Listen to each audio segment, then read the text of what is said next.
Nuevo bloque de Sama Noticias y vamos a introducirnos en este nuevo semestre, ¿no? Arrancando esta semana, en una de nuestras columnas preferidas. Hoy creo con la salutación pertinente. ¿Se acuerda que la otra vez qué música le pusieron que era su grupo preferido? No, era una música de una serie. Si no me hoy equivoco, habrá canto, ¿habrá música de feliz cumpleaños? Quizás. Ojalá que tengamos algo, pero se lo cantamos en vivo. Al menos lo vamos a saludar a Maximiliano Martínez, que está con nosotros. ¿Cómo le va, dueño del santo? ¿Todo bien? Buen día, Sergio, Maru. Demasiado ya con el cumpleaños al principio, que cantaron. Nunca lo vi agachar la cabeza como... ¿Tiene algo particular le para cantamos el cumpleaños fuera de cámara, ¿no? Sí, vos sabés que se los dije, tendría que todo lo tengo que trabajar en terapia. Pero ¿por qué tanta vergüenza? ¿No sos de esas personas que cuando están ahí se cantan ellos mismos? No, yo me hago chiquito. No me digas. Sí, ahí nomás se apichona. Sí, debe haber algo allá en la infancia en algún lado. Ya Lacan, Freud lo deben poder encontrar. Sin lugar a dudas, porque pasamos a hablar de historia y se le infla el pecho. Sí, ahí, claro, ahí sale, ahí no lo detenés. Pero cuando es su cumpleaños está ahí todo, no me sale. Mire usted, se hace el chiquito, dice una amiga. Me achica, que es otra cosa. Se hace el chiquito, para que lo alzan. Y sigue bajando no puede hablar de él mismo. No, bien.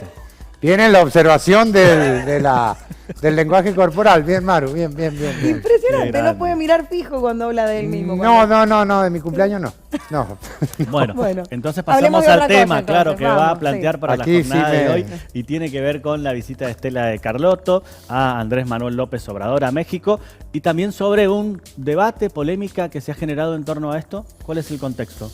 Bueno, el contexto se da justamente en que AMLO, López Obrador, decide recibir a Estela de Carlotto, una de las principales representantes de madres y abuelas de Plaza de Mayo, quizás sea el personaje más simbólico de la historia de las madres y las abuelas de Plaza de Mayo, y López Obrador decide recibirla. ¿Cuál es el problema? Que esto ha generado una importante crítica y molestia en las madres por la libertad y el reconocimiento de justicia que hay en México.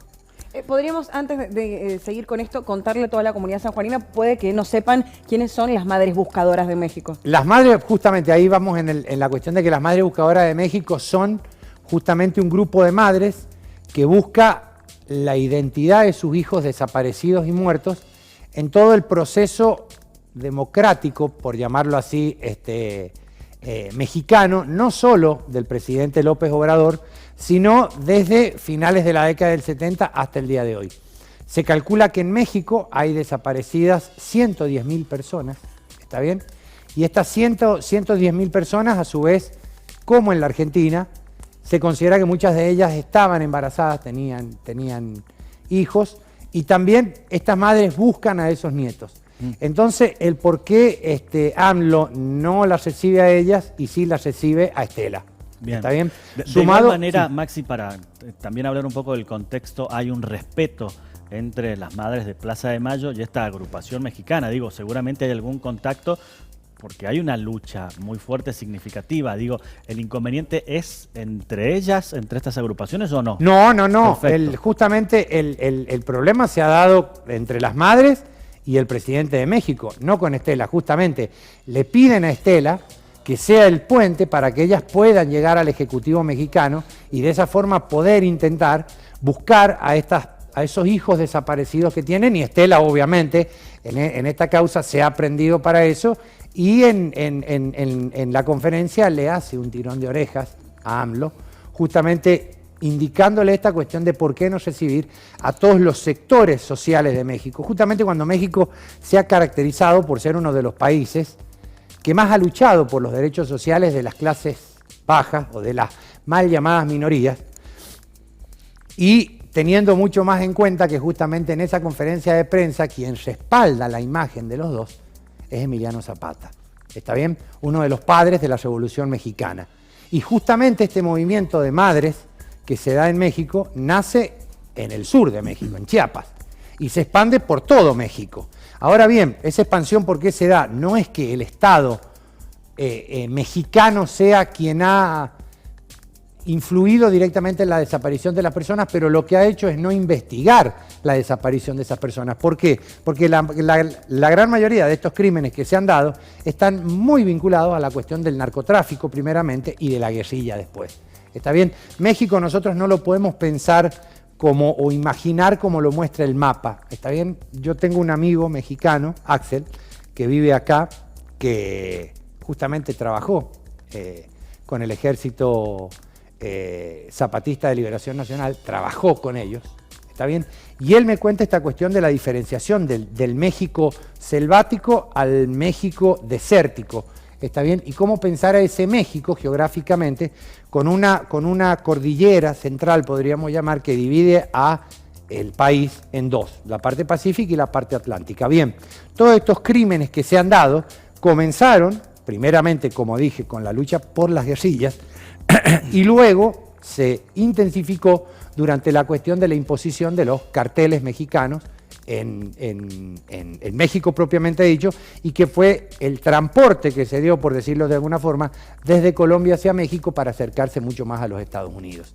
¿Está bien? Porque la cuestión esta se da en función de este contexto. Nosotros no podemos pensar la desaparición de todas estas personas en México sin entender la cuestión de los cárteles, sin entender la cuestión de la guerrilla y sin entender también el papel de las Fuerzas Armadas y de la lucha que las Fuerzas Armadas mexicanas llevan adelante contra los cárteles, que en algunos momentos y en algunos casos ha tenido visos muy parecidos a los de la dictadura en la Argentina a finales de la década del 70. Bien, ¿y cuál es la respuesta, digamos, que da de manera pública López Obrador ante, bueno, esto, verse de alguna manera expuesto, marcando estas diferencias, ¿no? Sí le recibo Estela de Carlotto, a ustedes no las recibo, y frente digamos, a los que él representa, ¿qué dice?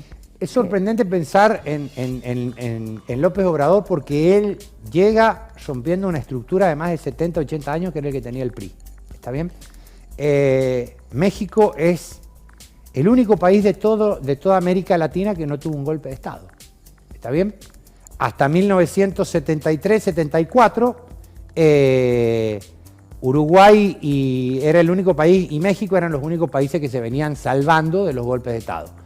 Uruguay a principios de la década del 70 tiene el primer golpe de Estado, y ya el único que queda sin un golpe de Estado en toda América Latina es México. Pero eso no quiere decir que en México no hayan habido gobiernos autocráticos con características dictatoriales, porque esta es una cuestión que nosotros de la historia nos permitimos tomar de las ciencias políticas y de la sociología. El hecho de diferenciar esta cuestión de un golpe de Estado a una dictadura, ¿está bien? No necesariamente un golpe de Estado se convierte en una dictadura, y una dictadura tranquilamente puede convertirse en tal por medio de los votos. ¿Para qué esta explicación?